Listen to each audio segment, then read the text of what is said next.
A very good evening to you. This is First News. I'm Temba Ove. In our lead story tonight, Zimbabwe's new cabinet was sworn in by President Robert Mugabe at State House today. I, Joyce Teurairopa Mujuru, do swear that I will well and truly save Zimbabwe in the office of the Vice President. So help me God. The 26 ministers all gathered for the ceremony. After the ceremony, President Mugabe addressed the assembled media. Yesterday, we set up the cabinet, and today they're swearing in now, which they have to do as cabinet ministers was done. But that is the ceremonial aspect. The political aspect is that these now are the team that should lead government into action along the policies that have been stipulated by the party which has won elections and from whom these derive. The composition of the cabinet has largely been dismissed by analysts as a replica of previous governments that were responsible for the country's economic decline and the collapse of the education and health systems prior to 2008. Things never change. We've got largely a team of people who led us into the 2008, 2009 problem. That's my main worry, that, it's the same team who's going to put money on an old team that has clearly shown that they've lost in the past.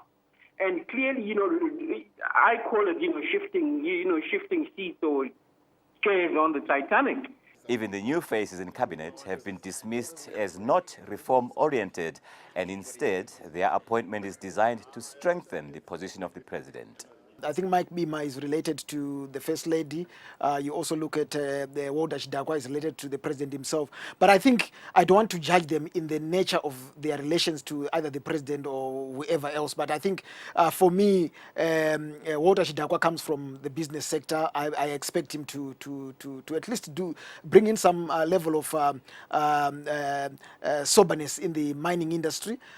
Staying with the new cabinet, the appointment of Professor Jonathan Moyo back to the ministry he controlled in 2005 has caused a stir in media circles. Today, First News spoke to journalists to get their views on his reappointment. I think generally the return of Jonathan Moyo to the information ministry is a disaster to the media, Zimbabwe media. He's known as the media hangman who destroyed the Zimbabwe media during his tenure between 2000 and 2005. So I think, as you can see, there's panic among journalists, both in the private and public media. Perhaps the people that would fear most his comeback are people working in the state media. Because during that time, he would run roughshod over them and try and foist stories on them. And this time I think he could still want to do the same. He might surprise a lot of people by becoming a friend of the media, both public and the private, by calling for adherence to ethics and professionalism in the media. I personally see a changed Professor Jonathan Moyo, who is going to be very friendly to the private media, the public media.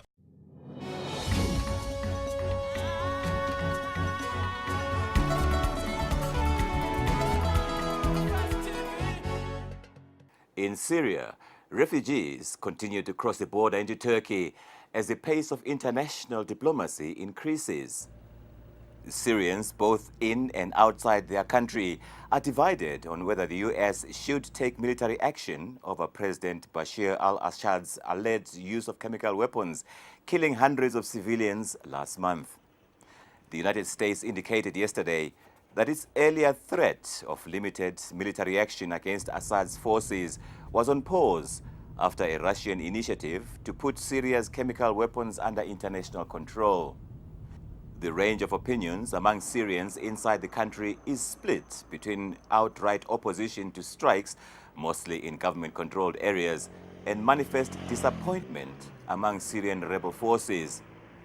The United States, France, Russia, and China are engaged in furious diplomacy to seize the initiative in the push to find a solution to the Syrian crisis, which has driven out some 2 million Syrians, with more than a quarter of that number seeking refuge in Turkey alone. Among their number were some of the survivors of the August 21st chemical attack on a rebel-held area in eastern Damascus that the United States says killed more than 1,400 people, many of them children.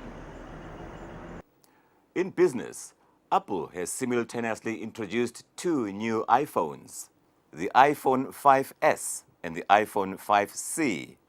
The latter is designed as a cheaper model to be aimed at markets in countries outside the West. However, although both phones have impressive features, it is more a case of an expensive model and a slightly less expensive model. The cheaper iPhone 5C still costs $549 in America, so it may be some time before most of us in Zimbabwe can afford it. And now to the United States, where a new law has divided those who advocate for equal rights for the blind. Should a blind person be allowed to carry and conceal a firearm? This is a question an Iowa gun law has been raising in the neighboring state of South Dakota. In Iowa, sheriffs are specifically prohibited by law from restricting the blind from possessing guns. South Dakota authorities have, until now, left the matter to the discretion of the sheriff's office in each county of the state. If they're legally in a position that they can get one, the law does not prohibit someone or require us to do eye tests. Advocates for the blind say the proposed law in South Dakota would help to integrate individuals with visual impairment more fully into the community.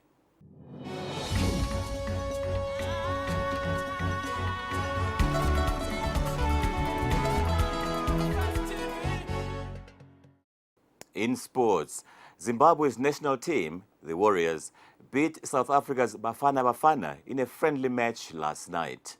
I can say the match yesterday was a very big confidence.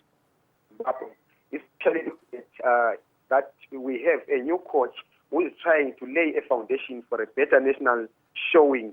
So I think it was a very big confidence booster. Also considering that Zimbabwe have won 3 matches on the trot under Gorowa, which is a 100% away record for him, beating such teams like Zambia and South Africa in the process. So it's a very good confidence booster for Zimbabwe. If you look at Zimbabwe and South Africa, South Africa and Zambia, there's nothing like a friendly match because this is a battle for supremacy in the Southern African region. So beating a team like South Africa is a very good pointer that Zimbabwean soccer is back on the rise again under Gorowa. And that ends tonight's news bulletin from the team. Have a very good evening.